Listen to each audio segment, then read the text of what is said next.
Seguimos en este largo, extenso, pero profundo estudio del libro de los Romanos. En su capítulo primero, hoy vamos a ver los versículos 21 al 23. Vamos a hacer un repaso. En el libro de Proverbios, capítulo 9, versículo 10, el Espíritu inspiró a Salomón a incluir en sus dichos sabios la siguiente frase: el temor de Jehová es el principio de la sabiduría y el conocimiento del Santísimo es la inteligencia. La persona sabia es la que teme al Señor. El necio es entonces aquel que no considera al Señor. Donaldo Gray Barnhouse ilustró lo que significa temer al Señor.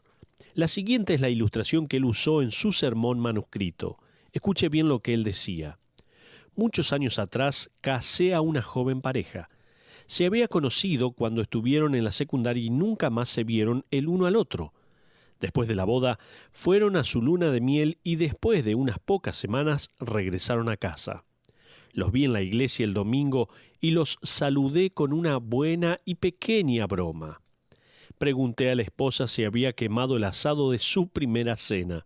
Se rieron y ella dijo: «Oh, tenía miedo que iría a hacerlo». He leído mucho sobre los recién casados y cómo pueden cocinar y decidí que Juan iba a tener la mejor comida que una recién casada podría preparar para su esposo. Así que empecé alrededor de las 3 en punto. Dejé todo listo y empecé a trabajar. Cuando finalmente puse las cosas en la cocina, estaba temerosa de que no quedara bien. Luego, claro, Juan iba a llegar a casa y estaba temerosa de que las cosas se echaran a perder. La interrumpí y le dije: «Usted ha dicho 3 veces hasta que estaba temerosa». «¿Pensó que él la golpearía?», le dije a ella.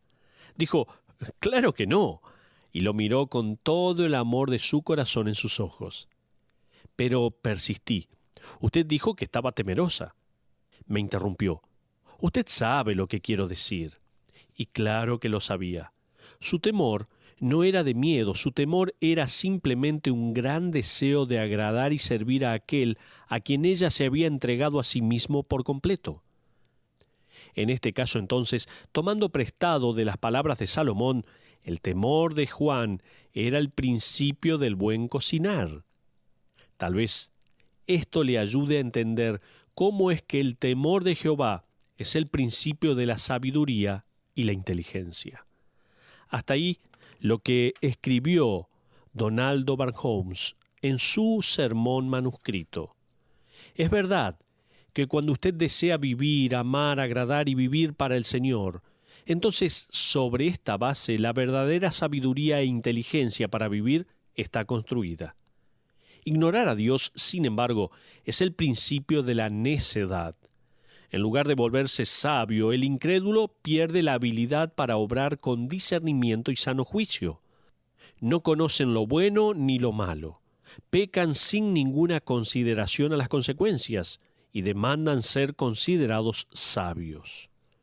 El apóstol Pablo en Romanos capítulo 1, versículo 22, dice que profesan ser sabios. Esto es, que se otorgan títulos unos a otros, afirman las opiniones de unos a otros como sofisticadas, refinadas y académicas. Se dan palmadas en el hombro y celebran unos a otros su degradación intelectual y moral. Pero continuando con el versículo dice: se hicieron necios. La palabra necio significa sin entendimiento. ¿Cómo se volvieron así?, nos preguntamos. Ven las señales de Dios, pero rechazan esas señales. Se rebelan contra las señales de Dios. Como he ilustrado en las lecciones anteriores, son como el conductor de un carro en la ruta sinuosa de una montaña, quien ve una señal que dice reduzca la velocidad, curva peligrosa. El conductor tiene que decidir entre obedecer la señal y reducir la velocidad, o ignorar la señal y mantener la misma, y también con rebelarse contra la señal y aumentar la velocidad y sufrir las consecuencias. Esto es lo que el conductor tiene que decidir hacer. Lo mismo con las personas, con las verdades reveladas de Dios, las advertencias de Dios. Recuerdo haber estado en una camioneta en la costa de Francia con mi esposa y algunos misioneros más. Estuvimos subiendo un sendero sinuoso que iba de un lado al otro de la ladera de una montaña. El final de la ruta estaba muy cerca a un escarpado que ni siquiera se podía ver la ruta. Yo estaba en el asiento al lado del conductor y no quería mirar por la ventana. Solo había un precipicio cuando miraba para afuera del lado de mi ventana. De pronto me encontré apoyándome sobre el conductor como si pudiera ayudar de alguna manera a que la camioneta no se cayera. Estaba como mi esposa cuando pisa un freno imaginario cuando yo estoy conduciendo. Es como si ella estuviera contribuyendo con mi manejo. La alfombra está desgastada en ese lugar de su lado del auto. Imagínese la ruta de una montaña con una señal de advertencia para reducir la velocidad contra la cual elige rebelarse. Usted acelera como si dijera, voy a mostrarle un par de cosas a esa señal. Usted sería un necio. Y eso es exactamente lo que Pablo dice sobre lo que la humanidad ha llegado a ser, profesando. Ellos mismos estaban profesando ser sabios. En su rebelión han aumentado la velocidad y han llegado a ser necios. Ahora, ¿recuerda usted de nuestra lección pasada las dos señales de Dios que revelan la verdad de sí mismo y su ley? Estas son la creación y la conciencia. Note una palabra en el verso 20b de Romanos capítulo 1 que aún no he enfatizado. Dice así, siendo entendidas por medio de las cosas hechas. La palabra hecha es la palabra griega poiema, de donde transliteramos nuestra palabra poema.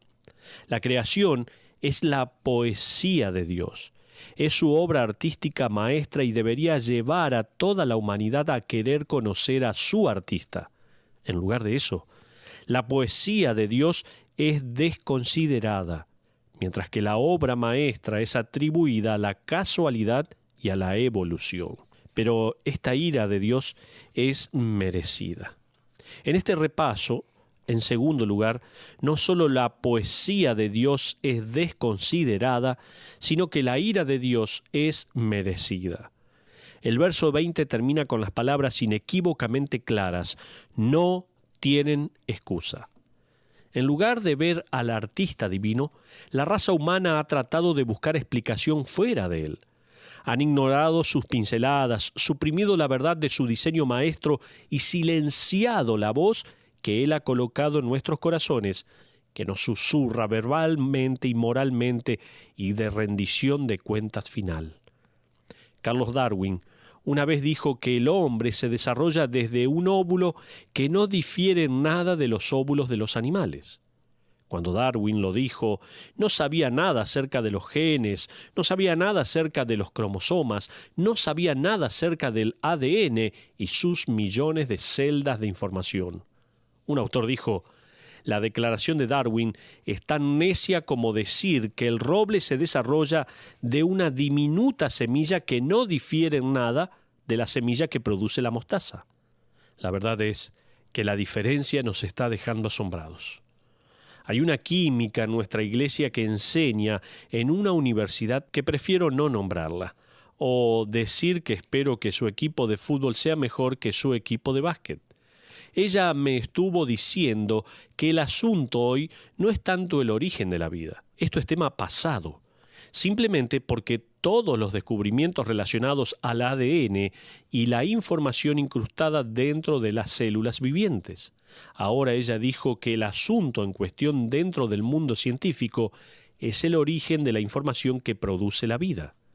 ¿De dónde vino toda esa información? San Juan capítulo 1, versículo 1 dice, en el principio era el verbo, o la palabra, el logos, la razón, la información, y la información vino de Dios. La humanidad pecaminosa, sin embargo, debe encontrar otra fuente, otra causa, otra cosa, más que un personal, viviente, santo y justo Dios. Dios existe y todos saben esto, por eso deben negarlo. Leigh Samuel, especialista en misionología, escribió esto, escuche bien. Muchos misioneros señalan que los paganos saben más de lo que nosotros pensamos. Saben que hay un Dios. No hay ateísmo entre las tribus paganas. No ha sido descubierta sobre la tierra una tribu, sea pequeña o depravada, que no haya creído en algún tipo de Dios o que no haya tenido algún sistema de adoración. Estos aún saben que han pecado. Cuando un cristiano llega a ellos y les habla del pecado, a menudo éste los encuentra preparados para aceptar eso como una verdad. Ya son conscientes de que han hecho cosas malas y que las cosas malas deben ser castigadas. Ya tienen miedo al castigo y temerosos a la muerte. Saben que el pecado debe ser compensado y buscan formas de apaciguar a sus deidades o a su deidad. Esto es lo que dice este experto en misiones. David Livingstone, el famoso misionero para África, reportó cerca de 200 años atrás que encontró tribus primitivas que estaban completamente privadas de contacto entre ellas, así como con la civilización, y que no poseían conocimiento alguno de las Escrituras o de moralidad civilizada, pero que aún así eran conscientes de ser pecadores. Después que Charles Darwin realizara su famoso viaje en el Beagle, regresó a Inglaterra diciendo que ciertamente había encontrado una tribu de salvajes en la isla de Tierra del Fuego, quienes no tenían religión y por lo tanto ningún concepto de moral o de Dios. Él usó esa tribu para probar sus tesis, que el hombre es solo otro animal. Pero los creyentes en Inglaterra inmediatamente formaron una sociedad misionera para ir a evangelizar esa tribu en la isla. Enviaron misioneros quienes, después de aprender el idioma y las costumbres, descubrieron que la gente tenía ideas religiosas, conceptos y prácticas que de alguna forma habían escapado de la vista de Darwin. La raza humana es incurablemente religiosa. El hombre, al menos, se adorará a sí mismo, sin embargo, también es rebelde. Ahora, en Romanos capítulo 1, versículo 21, Pablo pasa a probar la culpa de la humanidad y la ira venidera y el juicio de Dios cuando escribe de esta manera. Escuche bien. Pues habiendo conocido a Dios, no le glorificaron como a Dios ni le dieron gracias. En otras palabras, hay un conocimiento universal de la realidad de Dios. Usted necesita entender, sin embargo, que hay al menos 3 niveles de conocimientos de Dios. Está la conciencia real. El primer nivel de conocimiento de la realidad de Dios es la conciencia real. Esto es conocimiento verdadero, pero no conocimiento extensivo. No nos afecta o involucra personalmente. Por ejemplo, usted es consciente que la Tierra es redonda en lugar de algo plano, pero a usted realmente no le interesa. También usted es consciente de alguna fórmula matemática, pero saber ese hecho en realidad no le afecta la manera en que usted vive su vida. Esta es la conciencia real. Pero también está la descripción detallada. Un segundo nivel de conocimiento va más allá de la vaga conciencia a la descripción detallada. Es el teólogo quien estudia y sabe mucho acerca de Dios, mucho acerca de la historia de la Iglesia, mucho acerca de los idiomas originales de la Biblia, pero está aún en su camino a la condenación eterna, porque eso no es nada sino meros hechos para él y no es fe personal. Pero también está la posesión personal. El tercer y más alto nivel de conocimiento es posesión personal. Esta es verdad que es auténtica verdad, y usted cree y vive por ella. Entonces, en el versículo 21, Pablo no está diciendo que todos tienen un conocimiento personal de Dios, ni tampoco una descripción detallada de Dios. En lugar de ello, está diciendo, pues habiendo conocido a Dios, esto es, habiendo tenido una vaga conciencia de la existencia de Dios, no le honraron. Como he dicho antes, la raza humana será juzgada no por la luz que no recibieron acerca de Dios, sino por la luz que les fue dada acerca de Dios y que rechazaron honrarla. Pero déjeme mostrarle la respuesta del hombre hacia Dios. Pablo dice en el verso 21, pues habiendo conocido a Dios, no le glorificaron como a Dios, o literalmente rechazaron glorificarle. La primera respuesta del hombre no regenerado hacia su Creador es rechazo a dar gloria a Dios. Gloria u honor en este verso viene de la raíz griega doxa, de donde viene nuestra palabra ortodoxo. Originalmente el verbo significaba tener una opinión. Entonces, ortodoxo significa simplemente una opinión correcta o una opinión directa. Una paradoja fue una opinión contraria. ¿Quién puede dar gloria a Dios? Solamente la persona que tiene una correcta opinión de Dios. Este es aquel que le conoce apropiadamente y aprecia sus atributos y carácter. Uno que tiene la opinión correcta que Dios es santo, justo, lleno de gracia y misericordia, uno que alaba a Dios por lo que Él es. Esta persona está en el proceso de darle a Dios doxa, honor o gloria. La palabra griega doxa también nos da la palabra doxología o alabanza a Dios por quien Él es. Hemos puesto esa palabra con música, donde también alabamos a Dios por lo que Él es. Cantamos a Dios el Padre Celestial, al Hijo nuestro Redentor y el Eternal Consolador, unidos todos alabad. Amén. El hombre o mujer incrédula rechaza dar gloria a Dios por quien Él es, el Dios Todopoderoso, Creador y Sustentador. Rechazan esto, ¿y cómo pueden cantar una doxología así? Pero, ¿cómo podemos dar gloria a Dios? La pregunta permanece. ¿Cómo damos gloria a Dios? Aparte de cantar en la iglesia o en privado, ¿cómo adoramos a Dios y rendimos a Él gloria cada día? Déjeme darle algunas maneras. En primer lugar, reconociendo a Cristo como su Señor. Voy a mencionar algunos pasajes. Filipenses 2:11 dice, y toda lengua confiese que Jesucristo es el Señor para gloria de Dios Padre. También podemos dar gloria a Dios admitiendo el pecado. Josué 7:19 y 20 dice, entonces Josué dijo a Acán, hijo mío, da gloria a Jehová el Dios de Israel, y dale alabanza, y declárame ahora lo que has hecho, no me lo encubras. Y Acán respondió a Josué diciendo, verdaderamente yo he pecado contra Jehová el Dios de Israel, y así he hecho.